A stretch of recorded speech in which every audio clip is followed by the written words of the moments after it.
So anyway, this guy, he's black. He said, I have a white girlfriend who is really hot.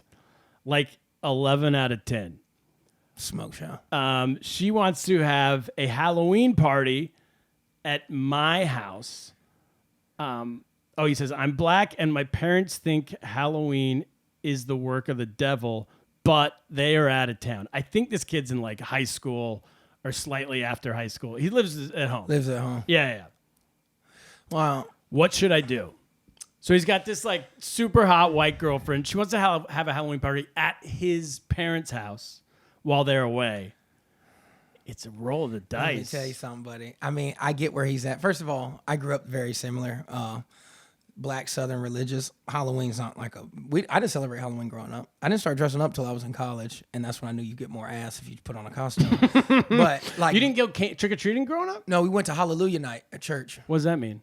So we go to church, we dress up like biblical characters, and then they would have different like games at the church, like pin the tail on doggy, bob for apples. They had like little stage and face painting, and you just go around to different stations and just fill up your pillowcase or candy bucket. But you got candy. You got candy, you yeah. Got but it at church. You got it at church. You doing church games. No and stuff goblins. No goblins and stuff. Because I mean, if you look at the meaning of All Hallows Eve, I mean, it explains itself. I mean, it's a day to talk to the dead, to bring back spirits. As a Christian, like really religious person, that's just not. I mean, because Halloween didn't start off as dressing up as fun little ghosts. Back in the day, it was actual like a real fucking thing. Like they were conjuring spirits. But no one's still conjuring spirits. Yes, the fuck they do. I know plenty of like witches. Like, and I didn't know it was a real thing. Like women would say that there's no such thing as witches. The Wicca religion is witches.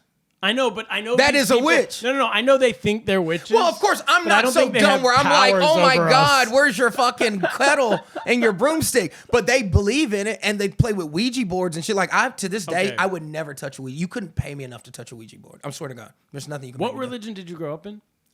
Southern Baptist / non-denominational. Like it was kind of, we started off Southern and then went to non-denominational. Okay, but so you couldn't go trick or treating. No. Apparently, I don't think Richard could either. But to answer his question.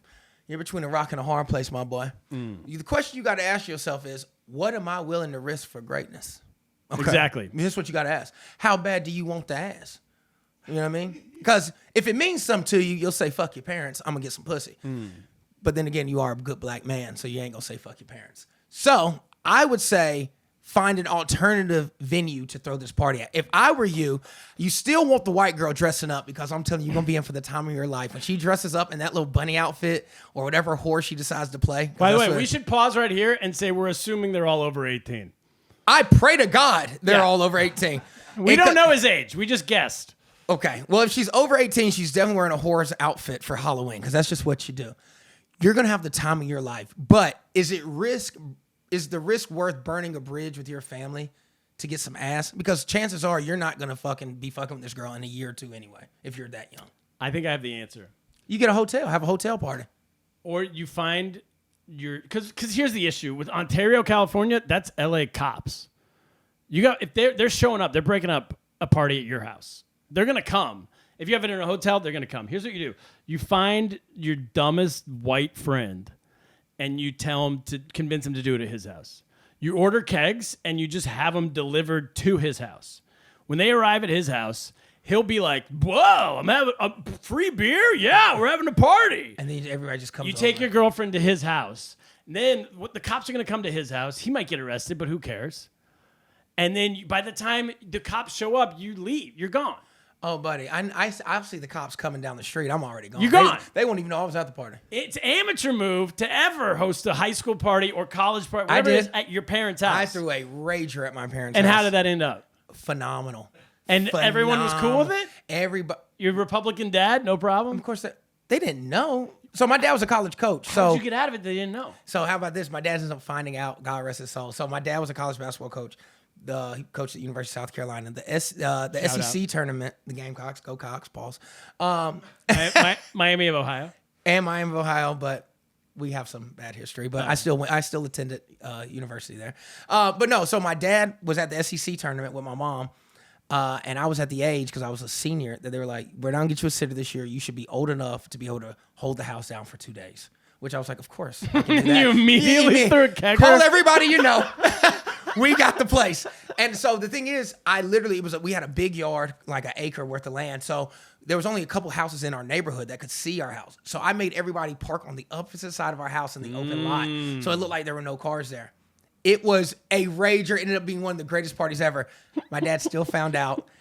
Nobody called the cops. No cops ever showed up. My dad gets back from his trip. After all the cleanup and everything, I had left 4 beer cans outside on our patio with cigarette butts on top. And he was like, "What's this about?" I was like, "Oh, me and a couple friends just watched the game that night." And he was like, "Oh."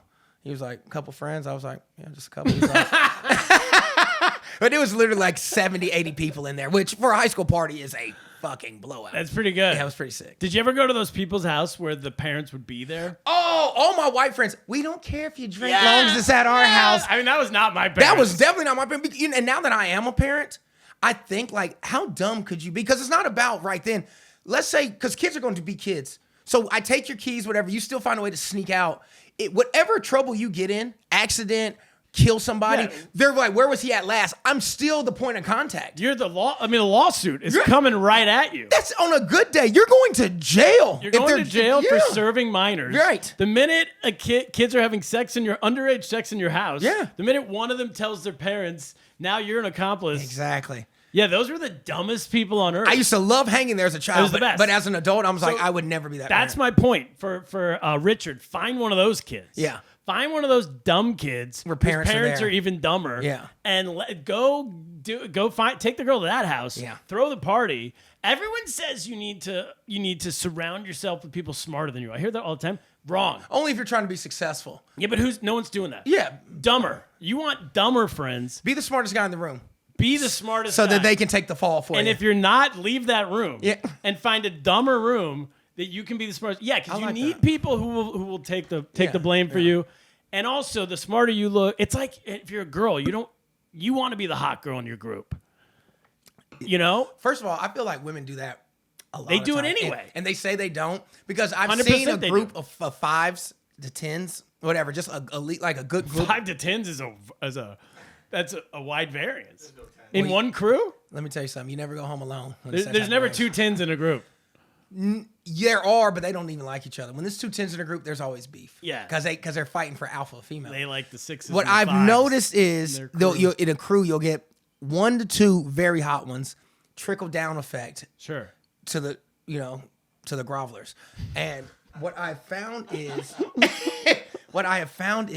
the middle linebacker. Yeah. And the problem is they do that because I feel like, and I've talked to them, they're like, "No, she's just a great person." I'm like, "But you talk shit about her. You kind of pick on her. You really don't like her. It makes you feel better." And that's why you do it.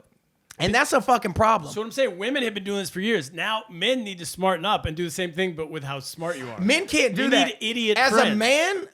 Okay, maybe I don't care about looks. Oh, I thought you were talking about looks. As a No. man, you can't come in as a 10 with a group of 2s. You do it with intelligence. The women, they don't even let you in the club. Yeah. You got to have that. But no, if you're talking about for getting out of things, you always should have like a couple of dunces that can be the pawns. Find a dunce, Richard. Yeah, thank you. Find a dunce.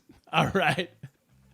Next question. I think that was great advice. That was great. That might be the best advice we've And we given. actually came together on that advice, on the same thing. That doesn't happen very often. You got a question, but you're scared to ask. Just drop the boys a message, 'cause they're up to the task.